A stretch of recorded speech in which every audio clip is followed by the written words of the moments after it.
장관이 문제입니다. 공급에 의지가 없다고 생각합니다. 의지의 문제이지 방법의 문제는 아니거든요. 수도권 135만 원 이후에 비수도권은 아무것도 없고 비수도권 사업자들은 그럼 뭐 어떤 생각을 하고 사업을 해야 됩니까? 부동산 얘기를 또 최부심 씨와 나누지 않을 수가 없습니다.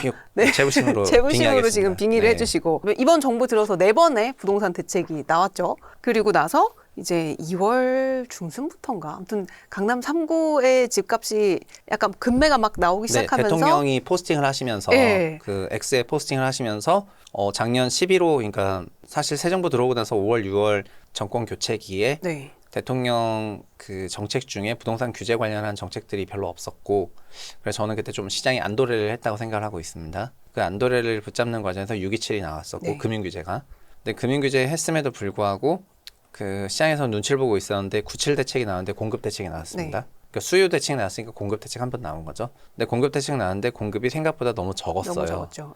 그리고 체감적인 공급이 없었습니다. 그래서 그런 부분에 대해서 공급이 없다. 이런 게 오히려 더 공급 대책 이후에 시장을 랠리하게 만들었고 한 달 반간 너무 랠리를 해가지고 11호라고 하는 수요 규제를 좀 더 쓰고 그 다음에 토지거래 허가제로 서울 전체를 묶어버리는 이제 그런 대책이 나와서 이제 초창기 때는 좀 센 대책이 나오니까는 일부 시장 안정화 됐었는데 근데 올해 1월부터 되게 세졌는데 저는 이걸 하이닉스 효과로 부르고 있습니다. 하이닉스 셔틀버스 다니는 단지들이 너무 오르기 시작해가지고 그래서 제가 이거를 하이닉스 셔틀 세력권이란 말을 한국에서 멤머져 썼다고 생각하는데 하이닉스 셔틀버스 세력권 단지들만 세지더라고요. 제 주변에 하이닉스 직원들도 다 셔틀버스 앞에만 찾고 그래서 인센티브를 많이 받나 했는데 영업이익의 10%를 받는다는 얘기를 듣고 원래 45조로 마감했는데 올해는 한 170조 하지 않습니까? 직원 3만 명인데 그래서 3만 명이 170조면은 올해 내년에 이게 내년 인센티브 한 5억이고 올해는 한 1억대는 받겠다는 생각에 올해 그러니까는 차를 사는데 보태거나 내년에는 집을 사는 데는 거의 뭐 무조건적으로 집을 사겠다는 생각이 들 것 같고 심지어 27년 실적도 하이닉스 기준으로 170조쯤 나오니까 3년간 인센 한 10억 받겠다는 생각이 들어가지고 그 정도면 집 사야죠. 네. 근데 3만 명이 계셔가지고 강동구, 송파구, 그 다음에 용인 수지 용인 팹이 27년에 준공되니까요. 첫 팹이. 그러면은 이런 데를 중심으로 이제 완전 스파이크가 그냥 팡팡 올라가가지고 청주 같은 데는 뭐 외제차가 이번에 엄청 팔렸다 하죠. 청주에 있는 하이닉스 청주 팹. 맞습니다. 그래서 꼭 그런 것 때문만이 아니겠지만 제가 작년 말에 쓴 박사 논문도 미국 주식 팔아서 집 사는 분도 많이 생겼어요. 지난 10년간 미국 주식으로 돈 버신 분이 꽤 돼가지고 그래서 개인들의 주택 수급원이 다양해졌습니다. 주택의 돈줄이 다양해져가지고 이제 은행 대출 규제가 안 먹히는 시대가 됐어요. 수요를 옥죄놨는데 예전에는 그러니까 파이프라인이 대출 한 통이 하나여가지고 그냥 대출 좀 죽이면은 은대규씨라 그래서 은행 대출 규제를 은대규씨라 그랬는데 23년 8월에 은대규씨, 24년 9월에 은대규씨, 25년 6월에 은대규씨를 불렀는데 은대규씨가 점점 약발이 통하지 않고 있습니다.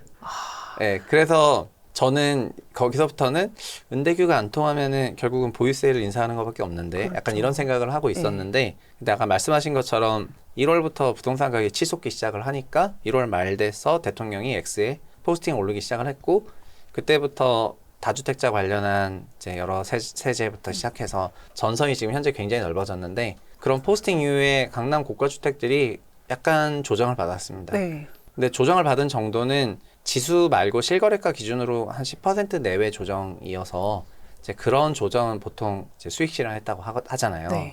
그래서 수익 실현하면서 나간 사람들이 조금 있는 것 같고 다른 사람들은 지금 눈치를 보고 있거든요. 그래서 앞으로 어떤 공급 대책이 나오거나 어떤 세제 관련 대책이 나오는지를 좀 지켜보고 있는 상황인데 이것도 이란 미국 그 전쟁 상황 때문에 부동산 관련해서 그 정부가 좀 빠르게 대책 내고 막 이러지 못했던 상황이었던 것 같고 급한 게 저쪽이니까. 네, 맞습니다. 뭐 청와대가 다 저쪽에 지금 집중하고 있으니까요. 그래서 부동산 쪽은 그냥 약간 관망하는 그런 상태가 됐고 현재 시장은 서울에서 제일 주택 가격 비싼 지역을 5분위 지역, 그다음 4분위 지역 이렇게 20%씩 쪼개가지고 5개로 나눠서 얘기를 하지 않습니까? 5분위 지역 마이너스로 전환했고 4분위도 마이너스로 전환했는데 3분위 이하 지역은 수요가 짱짱하니까 플러스 강세가 굉장히 이어지고 있는 그런 상황이고 시장이 여기서 약간 정체 중입니다. 앞으로 뭐 내느냐에 따라서 크게 달라질 거라고 보고 있습니다. 근데 지금 정부가 다주택자들의 이제 규제, 금융 규제부터 뭐 엄청 계속 내놓고 있잖아요. 네. 뭐 대통령도 뭐 분당집 내놨고 다주택자들 때려잡겠다라는 시그널을 계속 보내고 있잖아요. 네. 근데 대통령이 그런 말씀하신 거 맞지만, 그 드리고 싶은 얘기는 네. 다주택자가 집을 열심히 판다고 해서 집값 그렇게 크게 하락하지 않습니다. 아, 그게 그 궁금했어요. 22년부터의 시장은 그냥 1주택자 중심의 시장이었고 네. 1주택자들이 그냥 똘똘한 채 만들었던 거거든요. 지금 사실 부동산의 인플루언서라고 해야 되나요? 어쨌든 부동산으로 밥 먹고 사시는 분들이 좀 계신데 네. 이 강의 시장부터 시작해서 거의 다 죽었습니다. 왜냐하면 그래요? 사람들 다 집을 어디를 사고 싶은지 다 명확해졌기 때문이에요. 아, 답이 너무 딱 나와 근데 있어서. 그냥 네. 서울집, 서울에서 제일 비싼 집, 네. 내 돈 되는 선에서 네. 그다음에 한강벨트 쫙 이렇게 해가지고 거기만 사고 싶지 네. 다른 데를 굳이 엄청 사야 되나 이런 고민을 잘 안 하게 돼가지고 네. 예전에는 그러니까 부동산 시장도 순환매가 있었어서 네. 주식처럼 서울 오르면 경기 오르고 네. 경기 오르면 광역시 오르고 광역시 오르면 다시 서울 오르고 네. 또 재건축 오르고 막 퍼져나갔었는데 지금 그렇지 않습니다. 서울만 뾰족하거든요. 그러니까 모든 사람들이 아 그냥 서울 부동산 사야 되겠다라고 한 3, 4년 전부터 생각을 해다 보니까 여기서 뭐가 없는 거예요. 네. 그러니까 뭐 학습에 대한 니즈나 뭐 어느 섹터가 좋아요 없는 거예요. 그러니까 뭐냐면 그렇죠. 주식처럼 뭐 어디 어느 섹터 네. 봐야 돼요. 뭐 이게 아니고 어디가 그냥 유망해요 이런 게 아 없고. 이거만 사면 되는구나라고 정확히 딱 그 선정이 돼가지고 네. 돈 되면 걔만 그냥 사는 거걸랑요. 그래서 이런 시장이 펼쳐졌기 때문에 다주택자들이 집을 판다고 해서 서울 5분위 가격이 하락한다 그럴 리가 없죠. 물론 서울 5분위 지역을 다주택자들이 많이 갖고 있죠. 네. 그래서 그 사람들이 지금 파니까 10%라도 조정이 나오는 건데 지수에선 미미하지만 개별 주택 기준으로 한 10% 빠지는 건데 그거를 근본적으로 소위 매도 촉진하는 거는 보유세밖에 없고 그래서 결국 보유세를 좀 보겠다는 건데 보유세 개편 어떻게 되고 있는지 아무도 모르지 않습니까? 네. 그러면은 보유세가 어떻게 개편될지도 모르는 건데 우리가 여기서 먼저 행동할 수는 없는 거고요. 그러니까는 그냥 지켜보는 거죠. 관망하고 이것이 있는, 지금 네. 시장의 가격을 그냥 약간 혼탁은 아니고 여기서 옆으로 흘러가는 5분위 지역은 그냥 전반적인 약세, 3분위 이하는 나한테까지 보유세 세질 건 아니잖아? 이러면서 3분위 이하에서는 매매 수요가 탄탄하니까 어차피 공급 없는 상황은 똑같은 거고요. 그렇죠. 그러니까 그런 방식으로 가고 있는 상태입니다. 그럼 5분위 지역도 결국에는 지금 뭐 다주택자 양도세 유예 뭐 이런 거가 마지노선이 뭐 4월 중순 정도까지라고 뭐 하던데 네. 그때가 지나고 나면은 여기도 다시 그러면은 상승할 아니요. 가능성이 전혀 그렇지가 않죠. 그것도 그것도 북카페에서 얘기하는 네. 부동산 롤인가요? 카페에서 얘기하는 네. 로직인데 저는 그것도 자가당착적인 로직이라고 생각합니다. 우리나라의 부동산을 가지고 있는 다주택자들이 사람들이 생각하는 다주택자는 세 채 이상의 그러니까 집이 몇 채냐를 따져보면은 그 1주택이신 분들 950만 채 빼고 2주택이신 분이 210만 가구 정도 됩니다. 네. 3주택 이상이 한 6, 70만 가구 정도 되는데 6, 70만 가구가 집을 평균 7채 갖고 있으니까 한 500만 채 있어요. 이분들이 이제 판다고 생각하는데 양도세 중과에 걸리는 사람들이 500만에서 얼마나 될 것 같습니까? 상당수의 많은 500만들은 주택임대사업자 등록한 사람들도 많이 계셔가지고 그분들은 양도세 5월 9일 종료되는 거랑 아무 상관이 없습니다. 주임사 그냥 일몰 되면은 양도세 계속 경감받거든요. 그리고 지금 여기가 순서 네이키드로 3채 이상이어가지고 아니면 네이키드로 2채 이상이어가지고 막 이런 사람들이 일부 있는 건데 그럼 아까 2주택자 이분도 210만 있죠. 근데 2주택자 중에서는 영구 2주택이신 분이 있고 3년 이상 2주택을 유지하신 분 네. 이런 분이 양도세 중과에 조금 열려있죠. 근데 일시 2주택이 있습니다. 갈아타는 과정에서 네. 2주택 되신 분들 이분을 윤석열 정부에서 갈아타는 과정에 일시 2주택을 3년으로 늘려줬어요. 네. 그래서 종전에는 2년인데 3년 늘려주니까 그럼 나 갈아타는 과정에 3년간 주택가에 올라가는 거 다 먹고 그 다음에 양도할 때는 양도세 중과 배제 받으니까 그러니까 이분들도 양도세 중과 배제에 미해당되는 분들이세요. 이분들이 주택가격 상승에 대한 기대감이 없다면 매도하겠죠? 그렇죠. 그래서 그 5월 9일 이후에 뭐 다주택자가 매도 안 하면은 집을 아무도 안 판다는 얘기는 그거는 이제 3채 이상의 다주택자의 일부를 얘기를 하는 거고 지금 그러면 누구를 팔게 하겠냐는 거면은 첫 번째 아까 주임사자. 네. 주임사자 그동안 8년간 임대하고 나서 일몰되면 다주택자 되고 보유세 노출되니까 네. 보유세 부담은 생기지만 양도세에 대해서는 영원히 경감받고 있으니까 그거를 일몰시켜 버리겠다. 그러면 일몰 안에 팔아야 되겠죠. 네. 그래서 그게 한 꼭지고 네. 두 번째는 일시 2주택자도 마찬가지 않습니까? 과도하게 나갔던 부분에 대해 가지고 혜택 줄이고 하면 되는 거고 하여튼 그래가지고 그 5월 9일이란 날 이후에 서울 5분위 지역에 매도 물량이 없다 이거는 아니라고 저는 생각을 하고요. 아, 그냥 그게 그렇게 막 크게 포션이 있는 게 아니구나. 그, 네. 네. 그리고 부동산 너무 1주택자분들이 어려워요. 네. 지금 그리고 더 중요한 거는 집값이 올라갈 때 예를 들면 3천 세대 원베일리가 43억 정도 시가에서 70억으로 올라갈 때 거래를 뭐 3천 건 했습니까? 그런 게 아니거든요. 그냥 어느 달에 25년 6월 달에 한 3건 거래되면은 네. 그게 60억이 돼버리는 거예요. 45억에서 60억으로. 그렇죠. 55억, 58억, 60억 네. 거래하면 60억 되는 거고 그 다음에 25년 11월 달에 또 한 2건 거래돼가지고 걔가 60억, 70억 되면 70억 되는 거예요. 그러니까는 거기 계신 모든 사람들이 다 그 그 가격이- 보유세를 아니면 그 구매력을 현재 부담할 수 있냐 그건 아니거든요. 전체적으로 보면은 재건축 조합원이 예전부터 갖고 있었던 게 현재 시가가 되면서 등 떠밀려서 같이 올라갔는데 그러다 보니까 여기서 보유세 부담이 커질 수밖에 없는 건데요. 그러니까 보유세를 징수하게 되면은 그분들도 팔아야 돼요. 그러니까 그 매수한 사람 말고 매수한 사람은 돈 있겠죠. 그렇죠. 그러나 종전에 보유하고 있었던 오래된 조합원들은 돈 없걸랑요.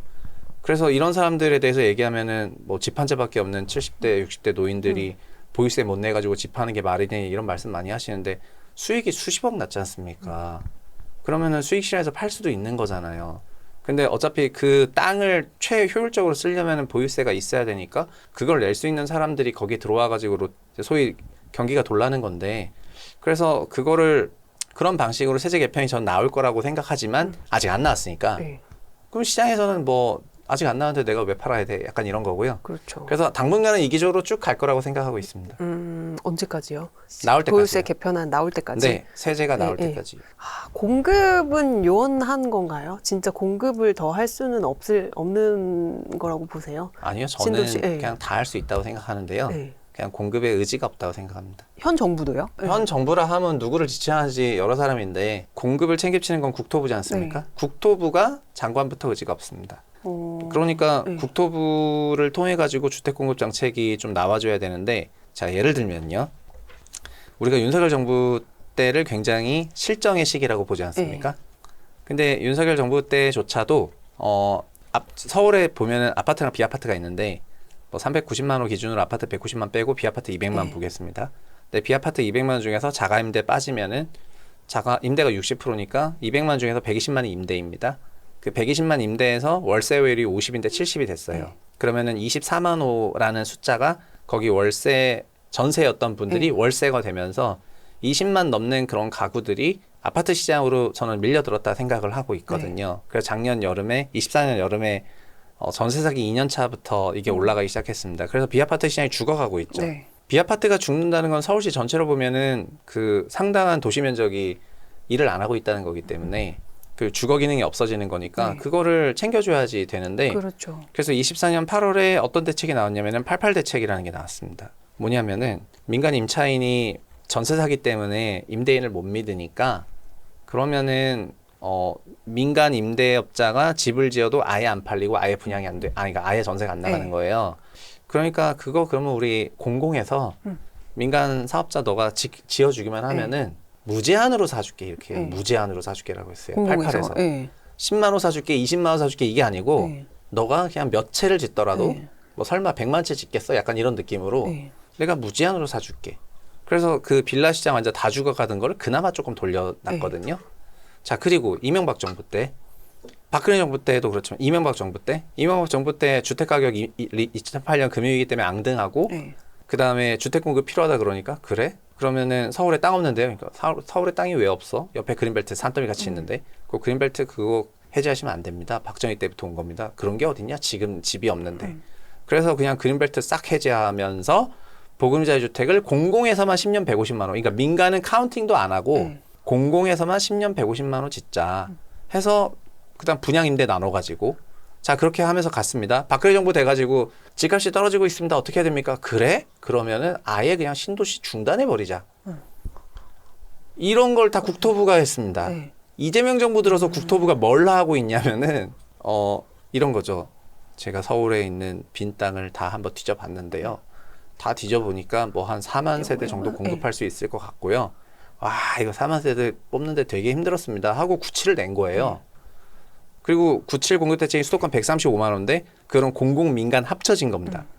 그러니까 MB 때는 공공만 10년 150인데 이번에 97에 135만이라는 거는 공공은 50만 정도밖에 안 되기 때문에 그때보다 주택 시장이 더 위기인 것 같은데 그러니까 주택 가격 쏠림이라든가 이게 더 위기인 것 같은데 국토부 입장에서는 위기가 아닌가? 이제 이런 생각을 하면서 저는 바라봤는데요. 네네. 그래서 97 나오고 나서 주택가 양등했지 않습니까? 그럼 시급한 걸 알아야죠.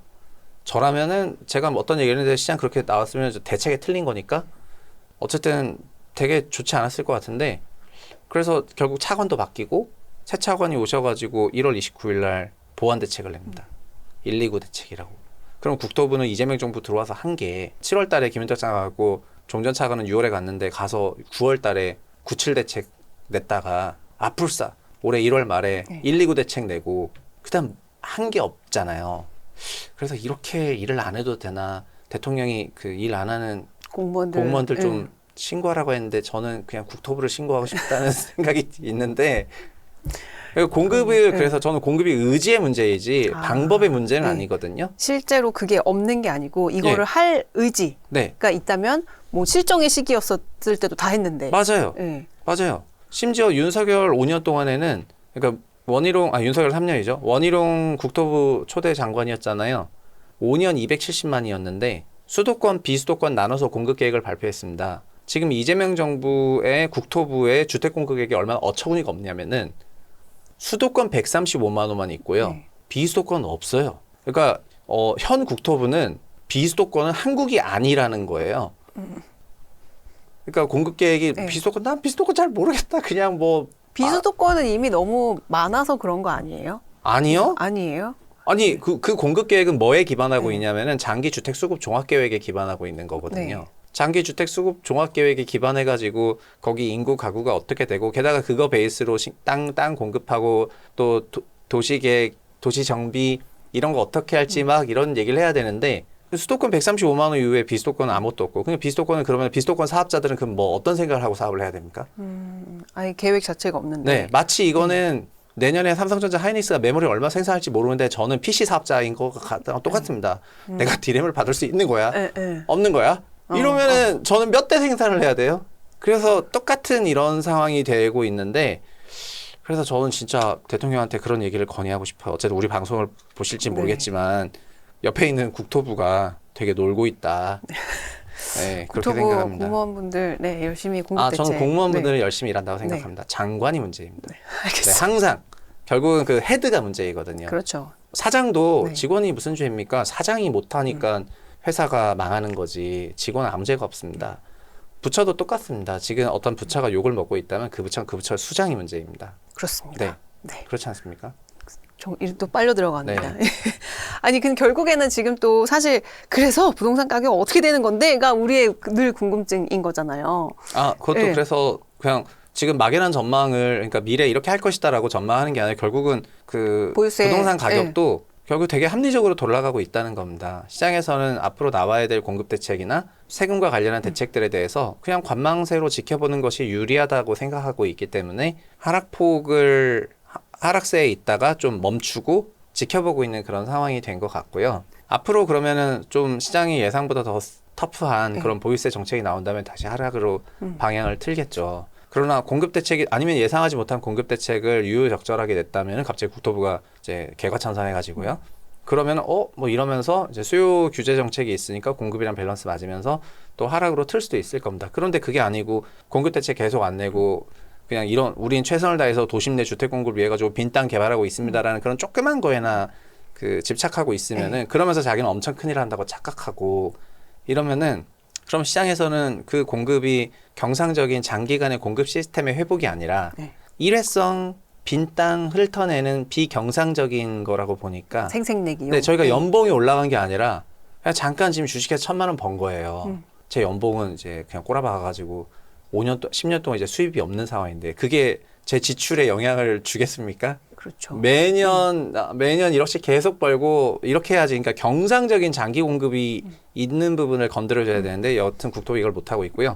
그래서 앞으로 어떻게 하냐에 달려 있습니다. 지금 그러면 그런 관망세 때문에 지금 전월세가 계속 이렇게 부족하고 막 오르고 그러는 건가요? 전세 월세? 월세는 그냥 그 나라의 경제 성장 따라서 올라가요. 그래서 월세는 그냥 네. 영구히 우상향하는 곡선일 겁니다. 웬만하면은. 경제가 성장하면 네, 월세는, 실제로 월세의 장기 지수를 그리면은 네. 별로 춤도 안 추고 그냥 선된 것처럼 올라가는데, 물론 이제 뜯어 보면은 네. 몇 퍼센트 미세한 차이는 있지만은 월세는 1년에 2.5% 이상 계속 올라갑니다. 그래서 월세가 왜 올라가요라고 할 때 저는 질문들이 살짝 오해가 되는 게 있는데, 네. 월세가 초과 상승해서 더 올라간다고 질문하는 걸까? 아니면 그냥 월세가 명목 상승하니까 올라간다고 아니, 질문하는 전월세 걸까? 매물 자체가 요새 뭐 이런 서울 특히 이쪽 강남 3구는 매물이 별로 없던데요. 전세 매물, 월세 매물. 네, 근데 뭐 강남 3구만 부동산은 아니니까요. 그렇죠. 네. 네. 근데 월세는 어차피 계속 올라갈 겁니다. 강남 3구든 강남 B3구든 전체적으로는 월세 상승은 계속해서 있을 거고요. 네. 전세는 월세를 금리로 할인한 거기 때문에 지금은 이제 할인 금리가 올라가면서 전세가 앙등이 생각보다 저조한데, 생각보다 별로 없는데, 근데 결국은 전세 월세라는 거는 임대차 수급에 기반하고 있는 건데, 지금은 주택의 매수보다는 임차 수요가 높은데 임차 공급이 없으니까 네. 여기서도 증폭해서 전세 월세 상승 요인이 있는 거죠. 아, 그래서 국토부가 무슨 공급을 해야 되냐면은 분양이 아니고 임대차 공급을 해야 되는데, 대통령도 공공임대차를 하라고 하지 않습니까? 네.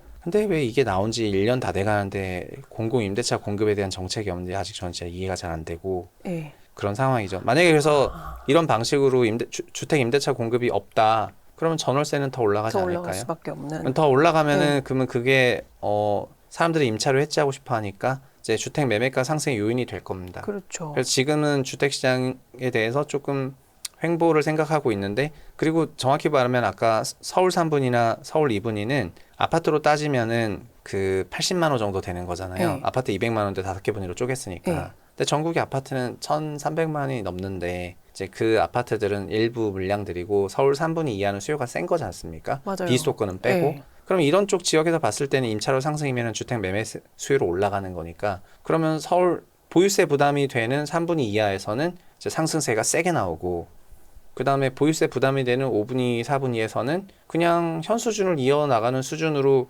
시장이 장기간 흘러갈 수도 있다, 그렇게 생각을 합니다. 결국 저는 지금 상황에서의 그 키는 임대 공급이 얼마나 되는지를, 임대 공급에 대한 공급 계획이 나와주는 게 키라고 생각을 하고 임대차 있고요. 수요는 엄청 높은데 공급이 안 나오니까. 네, 게다가 민간 네. 임대차 쪽에서 아파트, 비아파트는 다 죽었으니까, 그럼 아파트 쪽에 대한 공급은 아파트로밖에 안 되는 거지만 비아파트 쪽 공급 다 죽었으니까 24년에도 88 같은 게 있었는데 지금은 그거보다 더 세련된 게 나와야 되는데 네.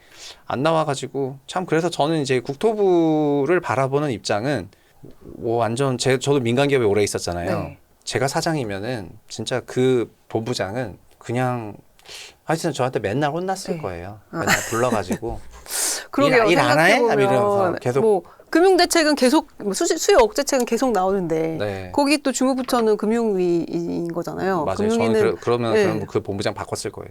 저라면.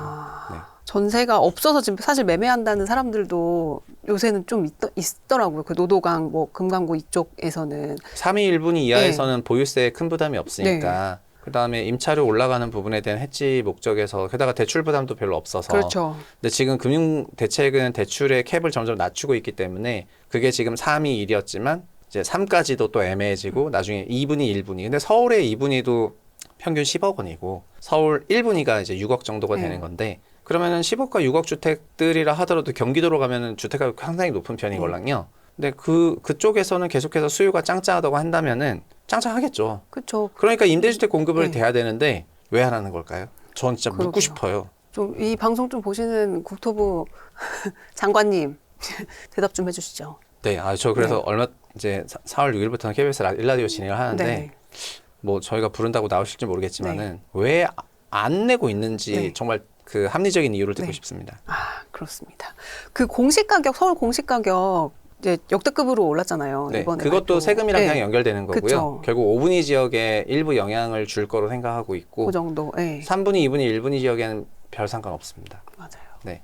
그렇죠. 그러니까 이게 시장 사이즈는 사실은 서울 3분위, 2분위라 하더라도 그게 삼성전자 하이닉스급 영향은 아닙니다. 맞아요. 코스피 시총의 40%를 삼전닉스가 다 차지하는데 전자닉스 빠진 걸 가서 주가 움직임 이런 수준이 아니고 서울 5분이라고 하더라도, 그러니까 40만 가구가 평균 30억이라는 거니까 1200조 원이잖아요. 근데 432 하면은. 네. 그러니까 40만 가구가 20억이니까 800조 원이 합치면 2천조 원인데요. 그렇다고 3분위만 하더라도 3분위는 14억 기준으로 40만이니까 얘 600조 원 정도 되고요. 2분위는 10억 기준 200조. 그러니까 서울이 이 정도잖아요. 그럼 비서울로 가면은 비서울시장까지 경기도로 이제 쭉 가면은 경기도 이제 뭐 그런 식으로 생각해 보면은 시가총액 40% 비중은 아니걸랑요. 그렇죠, 그렇죠. 근데 참 요새 뭐 집 없는 무주택자들 입장에서는 참 뭐 평생 일해도 집 한 채 못 사는 지금 뭐 그런 상황이니. 좀, 저는 그래서 항상 얘기하는데 3분위 이하까지는 소득이 된다면 매수하시는 게 좋습니다. 네. 근데 5분위, 4분위는 너무 오버슈팅 돼 있어가지고 그렇죠. 저는 5분위, 4분위를 막 사실한 얘기를 지금 못하고 있는데 이렇게 비싼데 과연 그걸 굳이 사야 될까 이런 생각을 많이 하는데 근데 그거를 사더라도 뭐 돈이 남아돈다 그러면 사시면 되겠죠. 그러나 막 그 한 채 사면은 전세산이 들어가야 되는 수준이라면은 그렇게 무리하실 필요는 전혀 없다고 생각을 해가지고요. 네. 근데 요새 또 보면 전세금 빼가지고 주식하시는 분들도 또 있더라고요. 네. 그게 그런 부동산에 건, 대한 기대 상승보다 주식이 커지니까 그렇게 된 거라고 저는 보고 있는데 주식이랑 부동산은 어쨌든 그 바라보는 시계열이 다르거든요. 주식을 연금처럼 하신다면은 전세금 빼서 주식하셔도 되지만 주식을 트레이더처럼 생각하신다면 전세금 빼서 주식하시면은 그 전세금도 날아갈 가능성이 높습니다. 그렇죠. 네. 샀다 팔다 하면은 부동산으로 돈 번 사람이 주식으로 돈 번 사람보다 많은 이유는 단 하나밖에 없는데 부동산 안 팔아서 그렇거든요. 맞아요. 아니면 팔고 싶었는데 못 팔 때가 많아요. 유동성이 없어가지고. 근데 주식은 뭐 하한가 물리지 않으면 웬간하면 다 파니까 주식에서 4848을 좀 하게 되면서 4848을 하게 되면은 계좌가 좀 녹는 경향이 있는데 그러면서 조금 녹는 게 아닌가 싶습니다. 그래서 그 자산의 시계열이 좀 다른 경우에는 저희가 연금성 돈을 빼가지고 개별 주식을 안 하는 것처럼 연금으로 넣어야 될 돈을 지금 내 돈에서 얼마를 좀 넣어야 될까 이렇게 생각하면서 넣는 것처럼 부동산과 주식은 자산 성격도 다르지만 시차도 좀 다른 부분이라 가지고 전세까지 빼서 주식하실 필요는 없다고 생각을 합니다. 그렇죠. 예, 사실 전세 빼서 퇴직연금 전부 집어넣겠다. 그건 오케이? 네, 저는 그런 건 괜찮다고 생각합니다. 그렇지. 네, 퇴직연금 넣으면 지금 뺄 수도 없고 계속 어쨌든 55세까지 분리되다 보니까 가야 장기 되니까. 투자가 반강제화되니까 그런 건 그렇죠. 좋다고 생각해요. 어쨌든 그래도 현 정부가 부동산 자금에서 빼서 주식으로 조금 이렇게 머니무브 하려는 그런 의지가 강하니까 좀 아무래도 그런 현상이 좀 건전한 자산 시장의 재평가? 네, 저는 애초에 전세가 예전에는 전세가 기능일 다 돼가지고 그런 현상이 일어난 것 같고요. 뭐 이것 때문에 전세 대란이 생각보다 안 일어나는 것 같고요. 근데 전세는 과거에 엄청나게 선호되는 방법이었는데 지금은 전세금 내가 그 돈을 거기 박아두고 있는 게 과연 맞는 건가? 이런 생각을 사람들이 많이 하셔가지고 그래서 이건 그냥 시장의 자연스러운 합리적인 변화 과정이라고 보고 있습니다. 심지어 전세는 미반환 리스크도 있지 않습니까? 그렇죠. 약간 저도 전세보증보험 가입했었는데 그 서울보증이었는데 서울보증에 사고가 생겨서 종전 임대인이 전세금을 역전세가 나니까 이제 못 돌려주는 금액이 일부 있어가지고 전세금 못 준다고 하니까 사고 신고를 했는데 서울보증에서 둘이 합의하실 수가 없냐고 물어보더라고요. 그래서 물론 합의할 수 있지만 사고가 터졌으니까 전화를 그것 했는데 때문에 그리고 보험료가 이제 소위 500만 원대가 됐는데 전세금이 이제 그 당시 고가여가지고 근데 그러면 제 전세 보증 보험료는 왜 나간 걸까? 그렇죠. 이런 생각이 많이 들어가지고 그래서 심지어 보증보험에 가입했는데도 그렇게 사고가 터져서 바로 돈이 받는 게 아니라 그거를 또 한참 하고 받아야 되니까 저는 이미 불편한 상황. 그래서 그 보증보험 하고 나서의 생각은 임차를 할 거면은 전세고 뭐고 간에 그냥 무조건 월세가 최고구나 이런 생각을 확실히 하게 됐고 그렇게 생각하고 있습니다. 확실히 인식이 조금 많이 달라진 것 같아요. 제가 예전에 처음에 이제 전세 구할 때만 해도 월세 왜 막 이랬는데 사실 미국은 지금 다 전세 자체가 없잖아요. 다 렌트 개념이고 그 큰 금액을 주식으로 해가지고 불리는 분들도 많고 맞습니다. 이 뭔가 금융시장, 자산시장이 자본시장이 좀 건전화되고 뭔가 발전되고 진화하고 있는 그런 느낌이 드네요. 맞습니다. 네네네. 오늘 이렇게 저희 최 대표님이랑 같이 또 주식, 또 부동산 다양한 이야기 나눠봤는데 혹시 아직 못하신 말씀 있으세요? 아니요, 없습니다. 아까 국토부에 대해서 좀 한 말이 세다고 느껴질 수 있을 것 같은데 근데 제가 주택정책에 어쨌든 고민이 많아서 그렇게 좀 말을 하신 거라서 들으신 분 중에 좀 일부 불편하시면은 죄송하다는 말씀 드리고요. 그리고 어쨌든 공급정책이나 이런 거는 꼭 나와줬으면 좋겠습니다. 임대차 공급정책이요. 임대차 공급정책. 네, 오늘 나와주셔서 감사합니다. 여러분들한테 제일 지금 문제가 되는 게 뭐냐면 이전의 경험입니다. 제가 이 강의 딴 데서 이렇게 하겠습니까? 깊이가 여기가 다른 거예요. 요건 제가 계속 팔로우업을 해드릴 거예요.